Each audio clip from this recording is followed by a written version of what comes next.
देश में करोड़ों लोगों को कोविड-19 का टीका लगाने की तैयारी शुरू हो गई है। कई कंपनियों का टीका ट्रायल के अंतिम चरण में है, लेकिन टीके की व्यवस्था करने के साथ ही इतनी ही करोड़ों की संख्या में टीका लगाने के लिए सिरिंज की जरूरत होगी। इतना सिरिंज कहां से आएगा? क्या है इसके लिए देश में व्यवस्था? आइए जानते हैं। भारत में यदि सबको टीका लगाया जाए तो 270 करोड़ के आसपास सिरिंज की जरूरत होगी। लेकिन यदि 70% आबादी को भी टीका लगे तो भी कम से कम 180 करोड़ सिरिंज की जरूरत होगी। हालांकि जानकारों का मानना है कि पूरी जनसंख्या को टीका लगाने में कम से कम 2 साल लग जाएंगे। भारत सरकार अगले साल जुलाई तक कम से कम 30 करोड़ भारतीयों को कोविड-19 टीका लगाने की तैयारी कर रही है। यह है सबसे बड़ी company Hindustan series and medical device. देश में सिरिंज उत्पादन करने वाली सबसे बड़ी कंपनी है। जून 2020 तक कंपनी की उत्पादन क्षमता 57 करोड़ सीरीज सालाना की थी, लेकिन अगले साल जून तक कंपनी से बढ़ाकर 100 करोड़ तक करने की तैयारी कर रही है।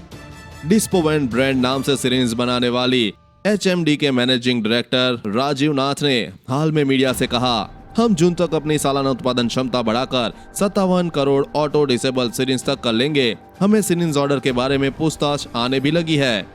कंपनी संयुक्त राष्ट्र की संस्था यूनिसेफ को भी सिरिंज आपूर्ति करती है। नाथ ने बताया कि सालाना उत्पादन का आधा यूनिसेफ को और आधा भारत में सप्लाई किया जाएगा। कंपनी ने कोवैक्स टीके के लिए यूनिसेफ को करीब 10 करोड़ सिरिंज भेज दी है, यानी भारत में कंपनी करीब 27 करोड़ सिरिंज जून तक दे पाएगी।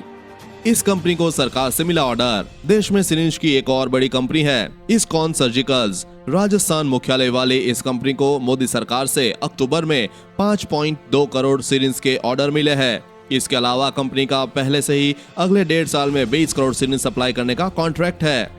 कंपनी के वाइस प्रेसिडेंट संदीप भंडारी ने हाल ही में मीडिया से कहा कि अगले महीने मोदी सरकार से उन्हें एक और ऑर्डर मिल सकता है। 50% खपत चीनी कंपनी द्वारा। भारत की डिसेबल सिरिंज जरूरतों का करीब आधा हिस्सा यही 2 कंपनियां मिलकर करती है। इसके अलावा 50% जरूरतों की पूर्ति चीनी कंपनी वुक्सी मेडिकल अप्लायंसेस करती है। भारत में वैसे तो सिरिंज बनाने वाली करीब 20 कंपनियां हैं, लेकिन डिसेबल सिरिंज का उत्पादन यही 2 कंपनियां करती है। एक सिरिंज की औसत कीमत 2 रुपए के आसपास होती है। कंपनी की फिलहाल उत्पादन क्षमता 2 करोड़ यूनिट प्रति महीने की है, जिसे वह बढ़ाकर 7.5 करोड़ यूनिट करने की तैयारी कर रही है। यही नहीं, सिरिंज उत्पादकों की संस्था all India syringe and needle manufacture association ने केंद्रीय स्वास्थ्य एवं परिवार कल्याण मंत्रालय को लेटर लिखकर प्रस्ताव दिया है कि पूरे देश के लोगों को टीका लगाने के अभियान के लिए वह जरूरत पड़ने पर 35 करोड़ यूनिट प्रति महीने की अतिरिक्त क्षमता पैदा कर सकता है।